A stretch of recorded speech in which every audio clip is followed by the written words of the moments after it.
فاطمہ میری بیٹی جس کو بلڈ کینسر تھا اور وہ 3 ماہ کے لیے اس کا علاج چلا، ہاسپٹلز میں کھانے لے کے جاتی تھی فوڈ پارسل، تو اس سے خود کمرے میں بلایا، میں اندر آیا ہوں، کہتے اچھا بابا خدا حافظ میں جا رہی ہوں. تو میں نے کہا بیٹے آپ کی طبیعت پہلے بھی خراب ہوتی ہے اور ابھی بھی ہوئی ہے، ڈاکٹرز آ گئے ہیں، کہتے یہ وہ نہیں خراب ہوئی، تو سمجھا یہ میں جا رہی ہوں. تو میں دیکھ رہا تھا آکسیجن نیچے جا رہی ہے، ہارٹ نیچے جا رہا ہے، تو کہتے آپ بڑے اچھے ہیں، میں آپ کی سفارش کروں گی اللہ سے. اٹ از ویری اسٹرینج کہ اس نے مجھے کیوں کہا. السلام علیکم ناظرین، آپ دیکھ رہے ہیں میرا آفیشیل یوٹیوب اور فیس بک. میں ہوں آپ کا میزبان ولی سیٹھ. ناظرین، آج میں آپ کی ملاقات گجرانوالہ کے ایک ایسے ڈاکٹر سے کرواؤں گا جو اپنی بیٹی کی وفات کے بعد لوگوں کے لیے مسیحا بن گئے. وہ لوگوں کو مختلف خدمات سر انجام دے رہے ہیں. گجرانوالہ کی جو عوام ہے ان کے لیے بہت سے فلاحی کام کر رہے ہیں. ان سے جانتے ہیں کہ بیٹی کی وفات کیسے ہوئی اور ان کو یہ آئیڈیا کیسے آیا یہ سب کچھ کرنے کا. السلام علیکم سر. وعلیکم السلام، تھینک یو. سر سب سے پہلے تو مجھے بتائیے گا کہ آپ کو یہ آئیڈیا کیسے آیا یہ سب کرنے کا؟ یار اس کو آئیڈیا تو میں نہیں کہہ سکتا، توفیق کہیں گے. خاص طور پہ جب فاطمہ میری بیٹی جس کو بلڈ کینسر تھا اور وہ 3 ماہ کے لیے اس کا علاج چلا CMH پنڈی میں، تو ظاہر مجھے وہاں پہ ایز اے ٹیننٹ اس کے ساتھ رہنا پڑا. تو ہمارے پاس ایک حالانکہ ڈرائیور گاڑی ہوتی تھی لیکن گھنٹہ لگ جاتا تھا کہیں سے کھانا لانے میں. ہر ایک کے پاس اس شہر میں ٹھہر نہیں ہوتی، نہ ہی ایسے اسباب ہوتے ہیں، اور دور دور تھے وہ کینٹینز اور ساری چیزیں. اور مجھے یاد ہے جون جولائی کے مہینے تھے، اور کینسر پیشنٹ کے ساتھ آپ کو پتہ ہے اسکرب ہونا پڑتا ہے پورا ہر چیز، تو آپ کو سارا کچھ اتار کے جانا پڑتا تھا. اور پھر جب آپ لے کے آتے ہیں کھانا تو ڈاکٹر حضرات، چونکہ میں خود بھی ڈاکٹر ہوں، کہتے ہیں جی یہ لے آئیں، بلڈ لے آئیں، فلانا لے آئیں، یہ لے آئیں، اور وہ ادھر کا ادھر رہ جاتا ہے. تو اس لیے اف یو آسک می تو کیا کرنا چاہیے، یہ اس لیے آیا کہ مجھے جس تن لاگے اس تن جانے، یعنی کہ مجھے وہاں پہ رہ کے یہ فیل ہوا کہ جب فاطمہ کا کھانا آیا ہوتا تھا تو وہ ہم کھا لیتے تھے. ٹھیک ہے، تو ہم نے سوچا کہ کیوں نہ یار اس کے جانے کے بعد کہ ہم دسترخوان کو تو ہم نے اسی وقت سوچ لیا تھا، کیونکہ فاطمہ کو خواہش تھی فلاحی کام کرنے کی اور ہاسپٹلز میں کھانے لے کے جاتی تھی فوڈ پارسل. تو اس نے یہ میرے اور اس کے درمیان طے ہوا تھا کہ ہم ایک اللہ اس کو صحت دے تو دسترخوان بنائیں گے.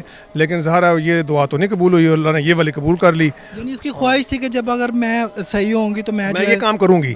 ٹھیک ہے، تو میں سمجھتا ہوں کہ یہ وہ چیز ہے جو کہ ایک اس کا تسلسل چل رہا ہے اور صدقہ جاری ہے، کیونکہ اس کی یاد میں نہیں ہے، اس کی خواہش کو اللہ نے قبولیت بخشی ہے. اور اس کے پیچھے موٹیو وہی ہے جو میں نے آپ سے بات کی کہ ہمیں وہاں رہ کے خود یہ ہوا کہ جب بچی کا کھانا آیا ہوتا تو ہم اس کو کھا لیتے تھے.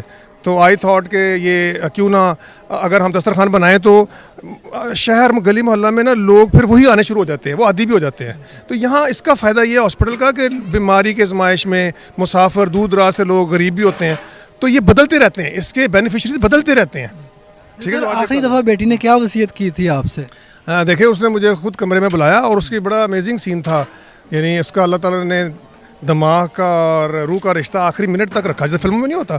میں بلایا، میں اندر آیا ہوں، کہتے اچھا بابا خدا حافظ میں جا رہی ہوں. تو میں نے کہا بیٹے آپ کی طبیعت پہلے بھی خراب ہوتی ہے اور ابھی بھی ہوئی ہے، ڈاکٹرز آ گئے ہیں، کہتے یہ وہ نہیں خراب ہوئی، تو سمجھا یہ میں جا رہی ہوں. تو میں دیکھ رہا تھا آکسیجن نیچے جا رہی ہے، ہارٹ نیچے جا رہا ہے، تو کہتے آپ بڑے اچھے ہیں، میں آپ کی سفارش کروں گی اللہ سے. اٹ از ویری اسٹرینج کہ اس نے مجھے کیوں کہا، اور یہ سفارش نہیں تو اور کیا ہے دنیا میں. پھر کہتی کہ جی اس نے گیس چینج کیا اور کلمہ پڑھنا شروع کر دیا اور کہا اچھا اب میں ابھی ہوش میں لگی ہوں لیکن اب دوبارہ بات نہیں ہوگی، میرے پیسے چیریٹی کر دینا. تو آخری الفاظ تو اس کے یہ تھے. تو کیسے ہو سکتا ہے کہ اللہ کسی کے یہ اس طرح یہ توفیق دے اور اس کو قبولیت نہ دے؟ سر بیٹی کی وفات کیسے ہوئی؟ میں نے بتایا نا، اس کو چونکہ بلڈ کینسر تھا اور اس کو کیمو لگی، اس کا رزلٹ نہیں آیا، تو دوسری دفعہ اسے ہائر کیمو پہ جانا پڑا، تو اس کے سائڈ افیکٹ سے اس کو انفیکشن ہو گئی. اینڈ دین ظاہر بات نہیں ہوتے ہیں، اللہ تعالیٰ نے اس کا وقت اتنا تھا اور بعد میں اس کی زبان نہیں ہے، میں صبر دے دیا. اس نے ہمیں کہا کہ وہ رونا نہیں ہے، رونے والی بات نہیں ہے. دس از ویری اسٹرینج کہ بھائی رونے والی بات کیوں نہیں ہے، اولاد ہے آخر. اس کو کچھ دکھایا جا رہا تھا تو اس نے کہا نا. جی سر، اس پہ کتنا خرچہ آپ کا ڈیلی کا ہو جاتا ہے اور سارا خود ہی مینیج کرتے ہیں؟ نہیں، خود نہیں مینیج کرتے، میں اکیلا نہیں ہوں، ظاہر ہے میں تو ڈاکٹر ہوں. تو اس میں شروع میں نے خود کیا تھا. اللہ تعالیٰ اپنی ویریفائیبل انٹینشن دیتے ہیں کہ آپ خود کیا کرتے ہیں، اور خود میں اس میں حصہ ڈالتا ہوں، بڑا اچھا پورشن جو مجھے اللہ توفیق دیتا ہے. لیکن چونکہ جیسے آپ کا رول ہے، اس کو دیکھ کے اور سارے لوگ بھی 8-10 لوگ آپ کہہ سکتے ہیں جو اس میں ہمارے ہیلپنگ ہینڈ ہے، اور وہ اللہ اس کا سبب چلا رہا ہے. اچھا، آخر پہ ویورز کو کیا پیغام دینا چاہیں گے آپ؟ ویورز کو ظاہر سی بات ہے، حضرت عثمان غنی رضی اللہ عنہ کا کال ہے کہ اس کے سامنے اظہار مدعا نہ کرو جو نگاہوں سے آپ کا مدعا نہ سمجھے. ویورز خود سمجھ رہے ہیں کہ یہ ہم کوئی اپنی نمبرنگ کے لیے تو نہیں انٹرویوز کر رہے ہیں، یہ اس لیے کر رہے ہیں کہ یہ گڈنس کا میسج اور یہ نیکی کا جذبہ کنٹیجیس ہے. یہ ایک سے دوسرے کو، دوسرے تیسرے کو لگنا چاہیے، اور وہ اپنی ویسینٹی میں آسانی پیدا کرے لوگوں کے لیے. یہی میسج ہے. اور جو آپ کر سکتے ہیں 1000 میل کا سفر ایک قدم سے شروع ہوتا ہے. میں بتاؤں آپ کو فاطمہ اسد دسترخوان یہ جانتے ہیں نمانیہ روڈ پہ صرف 5 لوگوں سے شروع ہوا تھا, 5 لوگوں سے, اور مجھے اس وقت کوئی آئیڈیا نہیں تھا میں کیسے کروں گا.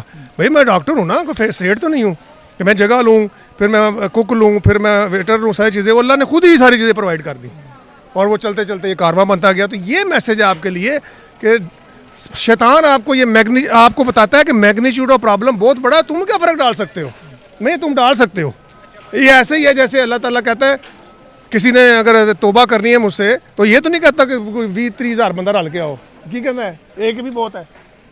تو ایک بھی سے بھی سٹارٹ کریں صحیح کچھ نہ کچھ. اور میں آپ کو بتاؤں ہماری سوسائٹی میں ڈپریشن بہت کامن ہے, اور میں اپنے ڈپریشن کے پیشنٹ کو کہتا ہوں اگر بچنا ہے اس سے اپنی لاشعوری سوچوں سے تو زندگی میں ہائر پرپز پتا کریں. اور ہائر پرپز جو ہے نا یہ self less acts of kindness ہیں جو دوسروں کے لیے کیے جائیں, اس سے آپ کو امینس سیٹسفیکشن ملتی ہے جو اللہ نے سسٹم آپ کے اندر لگایا ہے. ناظرین میرے ساتھ موجود تھے ڈاکٹر اسد صاحب جو گجرانوالہ کے لوگوں کے لیے مسیحا بنے ہوئے ہیں. اگلے پروگرام تک کے لیے اپنے میزبان ولی سیٹ کو دیجیے اجازت. دیکھتے رہیے میرا یوٹیوب اور فیس بک. اللہ نگہبان.